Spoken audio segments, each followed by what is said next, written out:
What's going on, guys? It's Greg here, aka NYPrepper. It is Monday, January 22nd, 2024, and I have an emergency update to share with you guys. Right now, it is 10:45 p.m. Eastern Time here in the United States, and we have some major breaking news coming in from the Middle East. So, the US and the UK launched another operation in Yemen today. I want to update you on that. But before I get into that, I want to just update you on this strange radio signal that has been broadcasting across the world on multiple frequencies. So I've been talking to a lot of amateur radio experts, and they all agree that this signal is originating from Russia. And my buddy Duramax News, you should check out his channel. We've been talking this evening, and he's been checking different sources in Russia, and it seems that the signal is the strongest in northwestern Russia, north of St. Petersburg, which happens to be where the Russian buzzer is located. So it's safe to say that this strange radio signal is being broadcasted by Russia, and it could be part of the perimeter system, which is the Russian Doomsday weapon. Now, the perimeter system was developed during the Cold War by the Soviets, and the way it works is there's sensors across Russia that can detect nuclear blasts. They use a combination of seismic sensors, radiation sensors, and pressure sensors, and other sensors as well.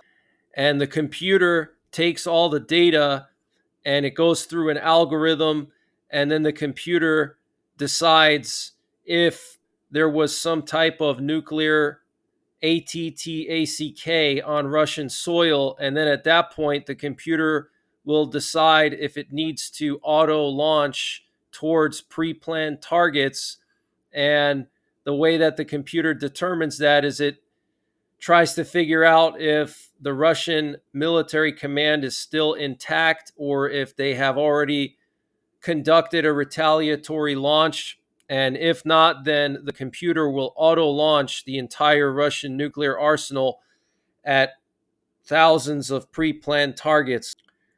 And so this radio signal could be Russia arming the perimeter system, sort of like you arm a security alarm in your vehicle or in your house. If you have a home security system, you arm it. And then after you arm it, you usually have like a blinking red light or something.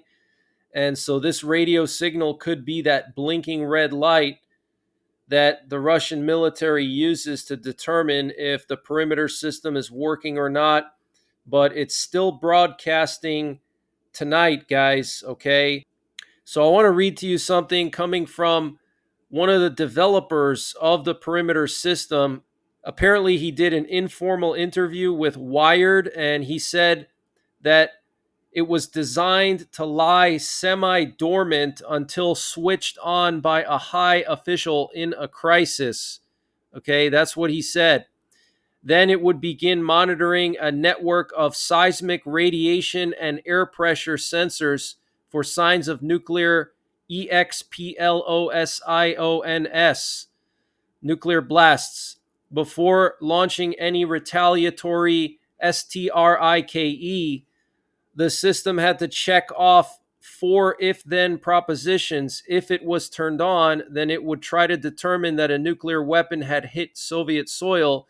If it seemed that one had, the system would check to see if any communication links to the war room of the Soviet General Staff remained. If they did, and if some amount of time, likely ranging from 15 minutes to an hour, passed without further indications of ATTACK, the machine would assume officials were still living who could order the counter ATTACK and shut down. But if the line to the general staff went dead, then perimeter would infer that apocalypse had arrived. It would immediately transfer launch authority inside a protected bunker, bypassing layers and layers of normal command authority. It has been claimed that the command post of the system is in a bunker under Kozvinsky Kamen, mountain in the northern Urals. Okay. So that's how the system works, guys. And he specifically said that the way the system works is it lies semi dormant until it is switched on by a high official in a crisis. Okay. And what crisis could there be right now? Well, for one thing, Putin is going to be visiting Kaliningrad this week. He's supposed to go there Thursday. I can't remember the last time Putin went to Kaliningrad. Also, there's a massive NATO exercise that just kicked off today. Over 90,000 NATO troops are going to be doing exercises all across the eastern flank of NATO along the border with Russia from Norway all the way down to Romania. And Moldova is going to even host NATO forces on their soil. And in my opinion, this is not an exercise, this is a forward deployment. NATO is forward deploying 100,000 troops to the border with Russia because they're expecting Russia to make a move on NATO. Also, we have the Donetsk incident where Russia is blaming Ukraine for hitting a market with some type of artillery, and apparently over 24 people were killed in that situation. And now Russia could say, well, it was NATO weapons that did this, and this could be a reason for them to go to war with NATO. Also, we have GPS jamming going on in Poland right now. The northern part of Poland has been experiencing unusually strong GPS jamming coming from Kaliningrad. Estonia announced a few days ago that they're going to be building 600 bunkers along the Russian border. Okay. And the Baltic countries have agreed to build a massive fortification line called the Baltic Line, similar to the Maginot Line in World War II. And we also had those leaked German documents talking about a Russian invasion of the Baltics this year. So we have a lot of stuff going on in Eastern Europe, and Putin is now going to Kaliningrad, and then all of a sudden the dead hand system is turned on. So I don't think all these things happening is a coincidence, guys. Okay, Russia turned their dead hand on, the perimeter on, just in case something escalates, or if they want to launch a preemptive strike against the US or NATO, which I think is very possible, especially because we have a president that is demonstrating weakness and fear. Okay, so if Russia were to do something like that, now would be the best opportunity. And let me just play this radio signal for you again.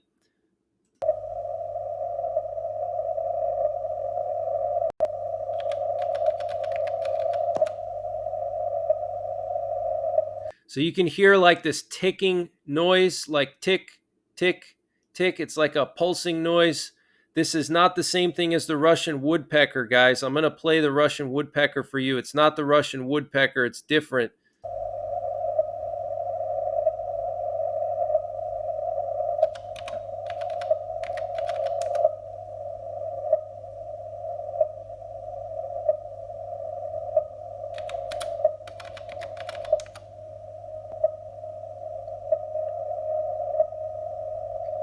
So let me play for you the Russian woodpecker. Okay, this is what the Russian woodpecker sounds like.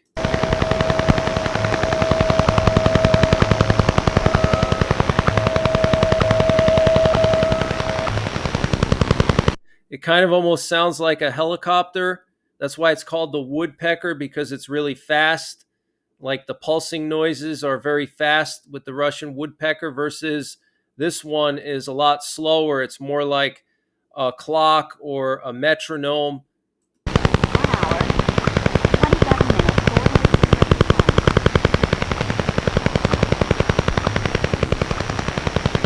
Okay, and let's just compare that to this one.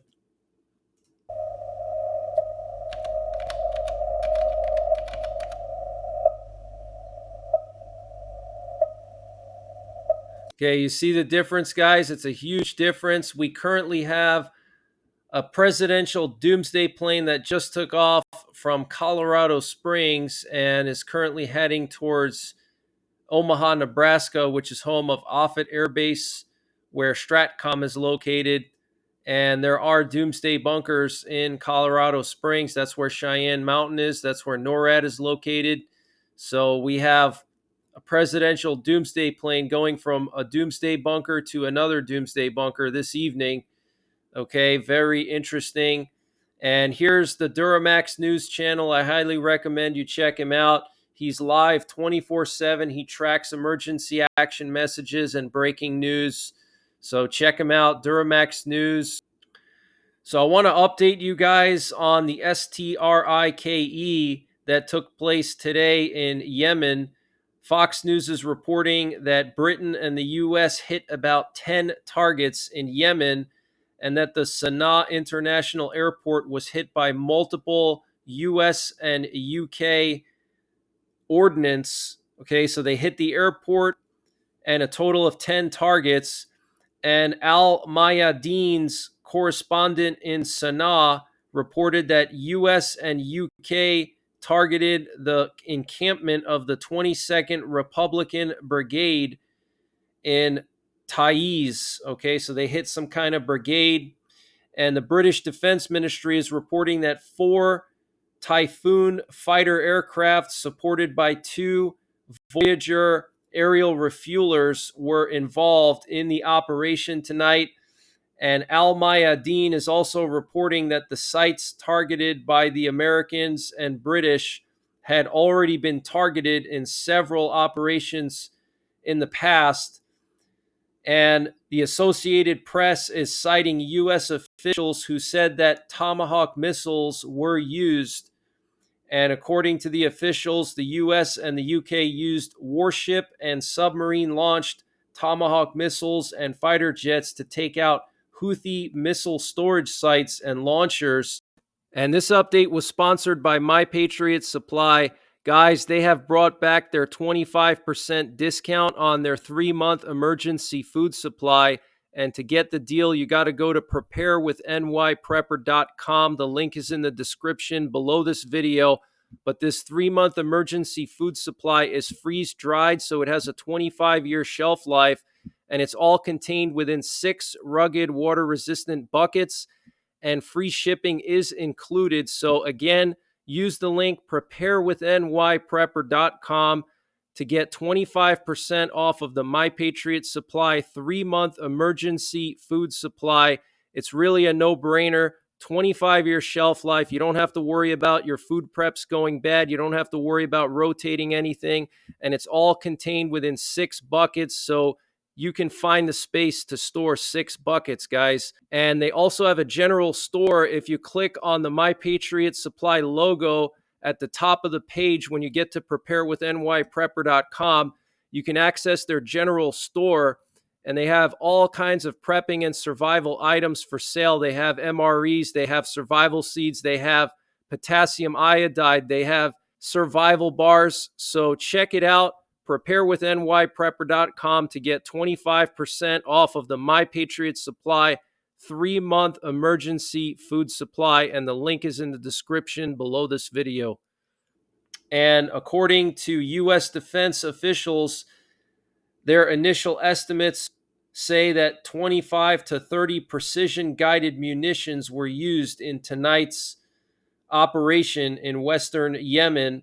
And Houthi sources are claiming that several bases in and around the capital city of Sana'a were hit by the U.S. and the U.K., including the Al Dalami Air Base, the Al Hafa camp, and the Al Sawad camp. So very interesting, guys. And we did have a U.S. Air Force aerial command post in the air this evening at the same time as that operation went down. Okay, here's an E-11A. This is an aircraft that is used for airborne command and control. And here's the official response from U.S. Central Command.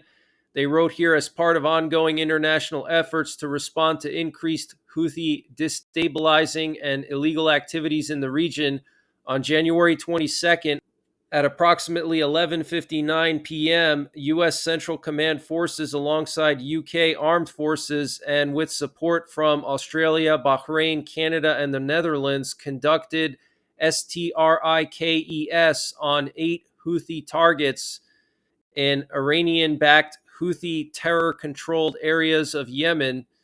These strikes from this multilateral coalition targeted areas of Houthi controlled Yemen used to ATTACK international merchant vessels and U.S. Navy ships in the region. The targets included missile systems and launchers, air defense systems, radars, and deeply buried weapons storage facilities. Okay, so this is very interesting. And they're saying here that this was different from Operation Prosperity Guardian. And here we have some footage that they provided of some of these fighter jets taking off from the deck of the aircraft carrier Dwight Eisenhower. So the situation is escalating, guys. Okay, it's only going to get worse and worse.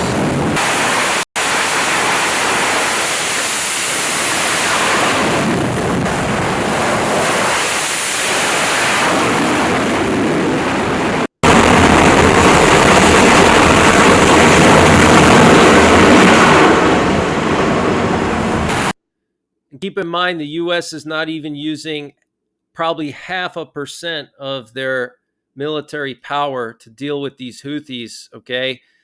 And we have some breaking news coming in from Israel. The Israeli Minister of Transportation has stated that Israel intends to adopt alternative shipping routes amid the ongoing situation in the Red Sea. Apparently, Israel's going to create an overland route that crosses Saudi Arabia.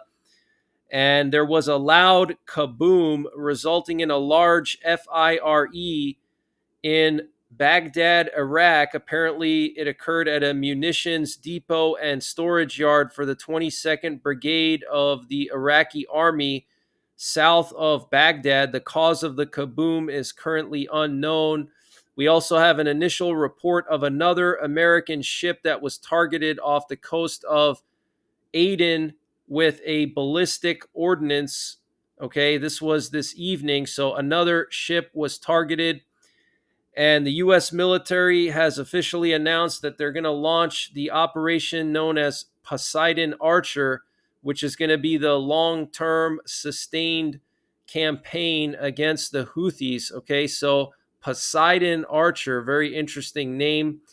And there was yet another ATTACK on a U.S. base today, the third one today, guys. And the Islamic resistance in Iraq is claiming responsibility for hitting the base in the Al Omar oil field in eastern Syria. This is the second time that base was hit today.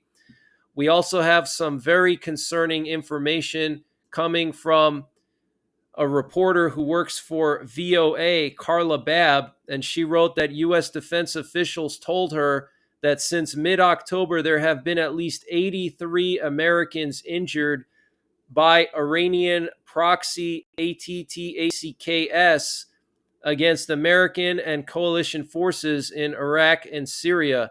All but 2 have returned to duty. Okay, so 83 American troops have been injured since mid-October, guys. 83. That is insane. And the city of Ashdod in Israel was targeted by a drone today from the Islamic resistance in Iraq. They are officially claiming responsibility for that. So all these proxies in Iraq and Syria are really getting more and more bold. Okay. And so it's not just the Houthis we have to worry about. We have these proxies in Iraq and Syria, but Iran is arming all of these proxies. Okay. The Houthis, Hamas, Hezbollah, the Islamic resistance in Iraq. Iran is the keystone. And that's why I believe the U.S. and Israel will go after Iran. Okay, they're going to go in there and try to demilitarize Iran and denuclearize them because they are the ones that are holding up all these proxies and supporting them. And the Israeli War Council member Benny Gantz said, "We are approaching a stage that calls for a movement deep into Lebanese territory." Okay, deep into Lebanese territory. Benny Gantz said that. Okay. And German officials said it would be ideal to launch an operation against the Houthis in Yemen next month, and that its goal was to put an end to the Houthi aggression in the Red Sea. This was reported by Der Spiegel, which is a German newspaper. Okay, so Germany wants to basically go in there and just get rid of them, okay, next month sometime and just be done with it. Rather than doing these small operations every day or every second day, they just want to go in and get it over with. So we'll have to wait and see what happens. And I want to just show you guys some flight paths from earlier today. Here we have a reconnaissance drone operated by the US that flew all the way up into Murmansk in Russia, which is where Russia has their northern fleet. That's where they have 2/3 of their nuclear armed submarines in the Kola Peninsula here. And here we have a US nuke sniffer plane that was flying just to the north of Australia, and it was flying really low here. And this is really unusual. So I don't know what to make of this, but first, this thing was going west like it wanted to go towards Diego Garcia in the Indian Ocean, and then it turned around near Christmas Island and went back towards Australia and started flying really low here. So I don't know what's going on over there. And everybody's been hitting me up about this Russian plane in DC. This is not a big deal, guys. This is normal. This is Lavrov's plane, okay, the Russian foreign minister. He came here for the UN Security Council meeting this week on Ukraine and the Middle East. And we have some very concerning footage coming out of Taiwan. Taiwan is moving air defenses to the southern part of the island. Okay, and here we have some footage showing the Taiwan military moving these air defenses after China sent a bunch of balloons and planes across the Taiwan Strait and even right over Taiwan. A few of these balloons went right over Taiwan yesterday. Okay, so the situation between China and Taiwan is continuing to escalate. All these war fronts around the world are just escalating day by day. They're getting worse and worse. And my biggest fear is that all these dictators are going to take advantage of Biden because they know Biden is old and he's showing weakness around the world. He's not responding to situations. And maybe they figure that now's their opportunity to make their big move rather than doing it when Trump is elected or some Republican. And here we have some footage coming out of France. So we have angry farmers in France dumping tires on railroad tracks, blocking railroad tracks, and they're also blocking this road over here. So we have angry farmers in Germany, France, Italy, Poland, Slovakia. It's spreading, guys. Okay, you can see this pile of tires here. Look at all these tires, and they're just dumping them on the train tracks here just to cause a blockade. Okay, so Europe is having some internal issues right now. And we had a 7.0 magnitude earthquake in China last night, pretty strong earthquake. And we currently have a geomagnetic storm going on, a moderate geomagnetic storm, and it's supposed to last through tomorrow. It could cause some radio interference, communications interference, and potentially auroras might be visible in the northern tier of the lower 48 states here in the US. So that's pretty much the latest breaking news that I have, guys. Get prepared, okay? Looks like NATO and Russia are preparing for all-out war, potentially nuclear war. My biggest fear is a surprise first strike on the US by Putin.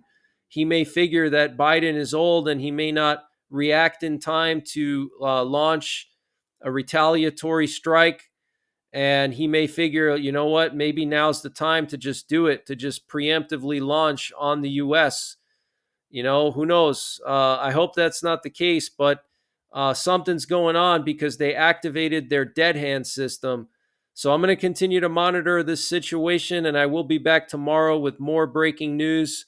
So make sure you're subscribed, hit the notification bell down below so you get notified when I post these updates. Consider joining my Patreon, check out my sponsors. And until tomorrow, take care, God bless, and don't forget the 3 Ps: prepare, practice, and persevere.